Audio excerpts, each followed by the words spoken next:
अज़बिल्लाहिमिनश्शैतानिर्रजीम बिस्मिल्लाहिर्रहमानिर्रहीम। Lecture number 12 BS 6 semester ana chemistry. आज का हमारा टॉपिक है advantage of double beam spectrophotometer over the single beam spectrophotometer. Number of reasons explain that the single beam spectrophotometer is inconvenient to use.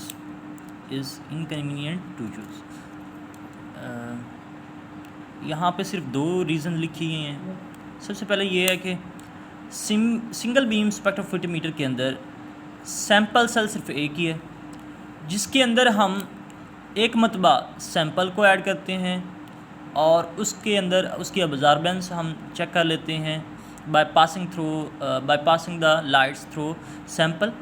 उसके बाद हम absorbance blank solution की check करते हैं, यानी कि हमारे पास एक ही इधर लें जी एक ही सैंपल सेल है। इसमें सबसे पहले हम अपना सैंपल ऐड करते हैं, उस सैंपल से हम लाइट को पास करवाते हैं, उसकी ट्रांसमिटेंस या अब्जॉर्बेंस चेक कर लेते हैं। फिर इसी सैंपल सेल को हम दोबारा वाश आउट करते हैं, इसके अंदर हम रेफरेंस ऐड करते हैं, फिर लाइट पास करवाते हैं और उसकी अब्जॉर्बेंस चेक कर लेते हैं।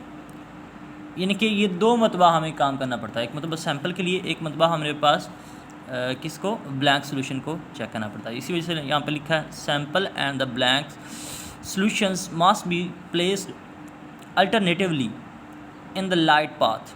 इसके अंदर अल्टरनेटिवली एक मरतबा पहले एक हमारे पास सैंपल आएगा, बाद में ब्लैंक सॉल्यूशन को हम ऐड करते हैं। नंबर 2, मल्टीपल अगर वेवलेंथ के ऊपर हम ब्लैंक सॉल्यूशन और सैंपल सॉल्यूशंस को हम चेक करना चाहते हैं कि उनकी आया की अब्जॉर्बेंस कितनी आती है, तो वहाँ पे तमाम जो हमारे पास वेवलेंथ हैं एक एक करके हमें पहले पास करवाना पड़ेगी। इस वजह से यहाँ पे है for the measurement at the multiple wavelength the blank solution and the sample must be run at each wavelength. Her wavelength एक मरतबा पास करनी है, ब्लैंक सॉल्यूशन से भी और सैंपल से भी, दूसरी मरतबा उससे आगे वाली वेवलेंथ, उससे आगे वाली, चौथी मरतबा उससे आगे वाली, इसी तरह यानी कि each wavelength can be pass from the sample and the blank solutions. ये तमाम की तमाम जो चीज़ें हैं दोनों की दोनों जो मैंने बताई हैं सिंगल बीम स्पेक्ट्रोफोटोमीटर के अंदर है। But in double beam spectrophotometer ये चीज़ें नहीं हैं, ऑटोमेटिक करेक्शन हो जाती है। वहाँ पे ऑटोमेटिक वेवलेंथ सेलेक्ट हो जाती है, उसकी इंटेंसिटी सेलेक्ट हो जाती है, वो वहाँ पे पास करती है और at a same time simultaneously sample cell से भी और रेफरेंस स्टैंडर्ड सेल से भी वेवलेंथ पास हो रही होती हैं और वहाँ पे प्लस माइनस करके उसके results in the form of absorbance और द ट्रांसमिटेंस हम चेक कर रहे होते हैं। इसी तरह उसका स्पेक्ट्रम भी वहाँ पे बन रहा होता है in the form of electrical current. तो यहाँ पे हम देखते हैं जो एडवांटेजेस हैं for the double beam spectrophotometer uses. तो नंबर 1 है, यहाँ पे लिखा हुआ है the absorbance in the sample is automatically corrected for the absorption occurring in the blank. यानी कि ब्लैंक सॉल्यूशन के अंदर भी हमारे पास अब्जॉर्बेंस होती है, इसी तरह जो हमारे पास सैंपल है उसमें भी अब्जॉर्बेंस होगी। Then the since the readout of the instrument is log the difference between the sample beam and the blank beam। यानी कि ब्लैंक सॉल्यूशन से जो हमारे पास बीम पास हुई है और जो सैंपल से बीम पास हुई है लाइट की, उसको हम क्या कर लेते हैं, उसका डिफरेंस ले लेते हैं। हमें पता चल जाता है कि हमारे पास सैंपल के अंदर कितनी अब्जॉर्बेंस आई है और ब्लैंक सॉल्यूशन सिर्फ ब्लैंक सॉल्यूशन के अंदर कितनी अब्जॉर्बेंस आई है, उसके बारे में हमें पता चल जाता है। नंबर 2 है automatic correction for the changes of source intensity and the changes in the detector response with the time और द लैम्डा। कल हमने एक ग्राफ बनाया था, अगर आपको याद हो तो मैंने इस तरह का एक छोटा सा ग्राफ बनाया हुआ था, जिसके अंदर यहाँ पे मैंने बेस बनाया था, यहाँ पे उसका इस तरह का मैंने बनाया था, यहाँ पे ये बेस था और यहाँ पे सिग्नल आ रहे थे। ये फिर बेस था, सिग्नल आ रहे थे। तो ये हमने बनाया था, अगर आपको याद हो तो यहाँ पे अब्जॉर्बेंस या ट्रांसमिटेंस और टाइम के दरमियान था, लैम्डा और टाइम के दरमियान था। तो यहाँ पे भी हम स्पेक्ट्रम बना लेते हैं by the correction of source intensity, light की इंटेंसिटी की करेक्शन करते हुए, और जो डिटेक्टर रिस्पॉन्स है उसको सिलेक्ट करते हुए हम क्या कर सकते हैं, एक स्पेक्ट्रम आसानी से ड्रा कर सकते हैं।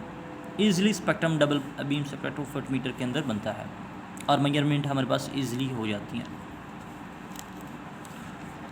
इससे आगे है number 3, automatic scanning and the continuous recording of spectrum absorbance versus lambda. यानी कि एक स्पेक्ट्रम हमारे पास आता है इस तरह का, जिसके अंदर यहाँ पे अब्जॉर्बेंस होगी और इधर हमारे पास वेवलेंथ है। इस तरह का एक स्पेक्ट्रम हमारे पास आ जाएगा।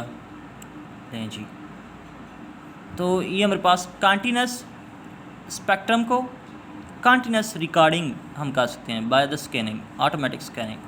यानी कि ये स्कैन खुद ब खुद होता जाता है, जितनी ऑब्जर्वेंस वो दे रहे होते हैं सैंपल, तो उसी के हिसाब से वहाँ पे हमारे पास ग्राफ भी आ रहा होता है, आसानी से हम ग्राफ बना सकते हैं। फिर आगे इम्पोर्टेंट कैरेक्टरिस्टिक्स ऑफ स्पेक्ट्रोफोटोमीटर। तो यहाँ पे नंबर 1 है इम्पोर्टेंस। जो स्पेक्ट्रोफोटोमीटर हम ले रहे हैं उसके अंदर सबसे पहला जो इम्पोर्टेंट कैरेक्टरिस्टिक होनी चाहिए वो कौन सी है, कि ये widely applicable to the both organic and inorganic substances systems और samples. Number 2, it has the high sensitivity 10⁻⁻6 to 10⁻⁴ mole या मोलैरिटी, इतनी मोलैरिटी कि अगर हमारे पास वो सैंपल को आसानी से डिटेक्ट कर लेते हैं तो वो वाला हमारे पास स्पेक्ट्रोफोटोमीटर हम यूज़ करते हैं। It may be has moderate to high selectivity, और ये सिलेक्टिव इन नेचर होना चाहिए। जो स्पेक्ट्रोफोटोमीटर हम यूज़ कर रहे हैं सिलेक्टिव इन नेचर होना चाहिए, एक सैंपल को वो सिलेक्ट करता हो, बाकी सारे सैंपल को सिलेक्ट ना करता हो, या सैंपल के अंदर अगर डिफरेंट सब्सटेंसेस पाई जाती हैं तो सिर्फ एक सब्सटेंस को वो सिलेक्ट करे, बाकी जो सैंपल के अंदर सब्सटेंसेस हैं उसके अकॉर्डिंग वो स्पेक्ट्रम ना दे, इस तरह का स्पेक्ट्रम ना दे। उसके बाद आगे है it shows good accuracy, result के अंदर अच्छी एक्यूरेसी देनी चाहिए इसे, और रिलेटिव एरर कम से कम होना चाहिए, और उसकी परसेंटेज कितनी होनी चाहिए, ranging from the 1% to 3% relative error होना चाहिए। Easy to use and convenient for the data acquisition, data को रिप्रेजेंट करना, मैनेज करना, उसके लिए रिप्रेजेंटेशन या मैनेज करना डाटा आसान होना चाहिए। आगे चलते हैं, application of UV visible spectrophotometer. इसकी एप्लीकेशन कहाँ पे हम यूज़ कर सकते हैं, identification and estimation of organic and inorganic and the bio medical species. Biomedical, inorganic और ऑर्गेनिक, इन तीनों की जो हमारे पास स्पीशीज़ होती हैं उनकी आइडेंटिफिकेशन हम कर सकते हैं आसानी से by using UV visible spectrophotometer, और एस्टिमेशन कर सकते हैं। नंबर 2 है क्वालिटेटिव एनालिसिस। जो तमाम क्वालिटेटिव एनालिसिस हैं उनमें हम यूवी विजिबल स्पेक्ट्रोफोटोमीटर का यूज़ कर सकते हैं। नंबर 3 है ये chemical and the clinical labs के अंदर यूज़ होता है आसानी से थ्रू आउट द वर्ल्ड। ठीक है, यानी कि आइडेंटिफिकेशन है ये केमिकल की और माइक्रोब्स की या माइक्रो ऑर्गेनिज़म की, तो आसानी से हम इसे इस्तेमाल कर सकते हैं। आज तक इतना ही।